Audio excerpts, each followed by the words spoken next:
नमस्कार दोस्तों, स्वागत है आप सबका एक बार फिर से सरल रेखा में गति के इस लेक्चर में। पिछले लेक्चर में अपन ने ढाल पर आधारित कुछ प्रश्न किए थे और उससे पहले अपन ने स्पर्श रेखा और स्पर्श रेखा के ढाल के बारे में पढ़ा था।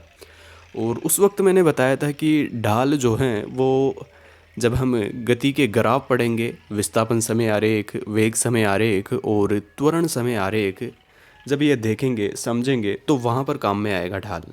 तो ग्राफों की बारी आ चुकी है, लेकिन उससे पहले हमें गति के प्रकार पढ़ने हैं।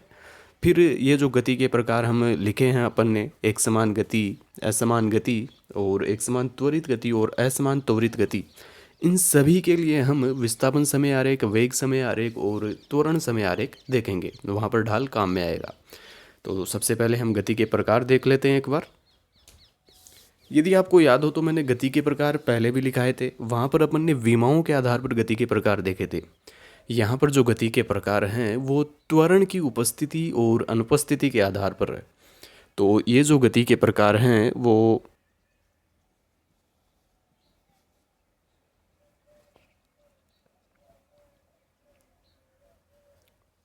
त्वरण की उपस्थिति और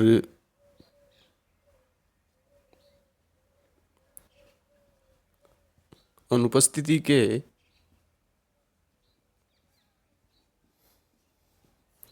आधार पर है। त्वरण की उपस्थिति व अनुपस्थिति के आधार पर गति दो प्रकार की होती हैं, एक समान गति और असमान गति। एक समान गति में क्या होता है?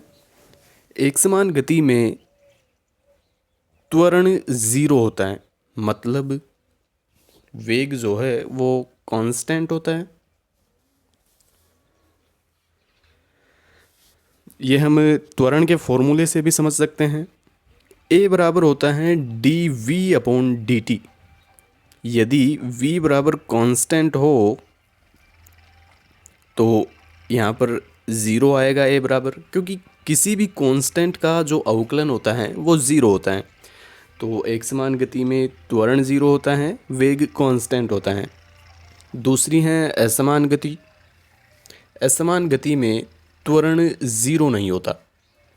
अब असमान गति भी दो प्रकार की होती हैं, एक समान त्वरित गति और असमान त्वरित गति। एक समान त्वरित गति में ए जो है वो कांस्टेंट होता है और असमान त्वरित गति में ए कांस्टेंट नहीं होता।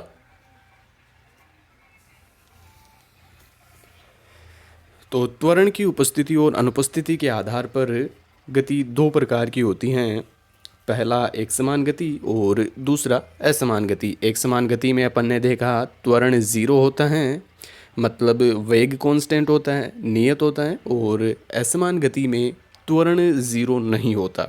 अब त्वरण ज़ीरो नहीं होता तो दो संभावनाएं बनती हैं यहाँ पर, या तो त्वरण नियत रहे या फिर त्वरण समय के साथ बदलता रहे। यदि त्वरण नियत हैं तो वहाँ पर असमान गति का जो गति का प्रकार है वो एक समान त्वरित गति होगी, और यदि त्वरण नियत नहीं है, वेरिएबल हैं, तो असमान त्वरित गति कहलाती हैं वो। तो इस प्रकार गति को हम त्वरण की उपस्थिति और अनुपस्थिति के आधार पर अलग अलग भागों में बांट सकते हैं। अब अगले लेक्चर में हम एक समान गति पढ़ेंगे और एक समान गति में जो विस्थापन समय आरेख, वेग समय आरेख और त्वरण समय आरेख हैं उनको हम ढाल के आधार पर देखेंगे और समझेंगे कि किस तरह से हम उनके ग्राफ बना सकते हैं। आगे आने वाले 3-4 लेक्चर में यही चलेगा। अपने गति के प्रकार पढ़ेंगे हम और सबके लिए एक एक करके विस्थापन समय, वेग समय आरेख और त्वरण समय आरेख हम बनाएंगे।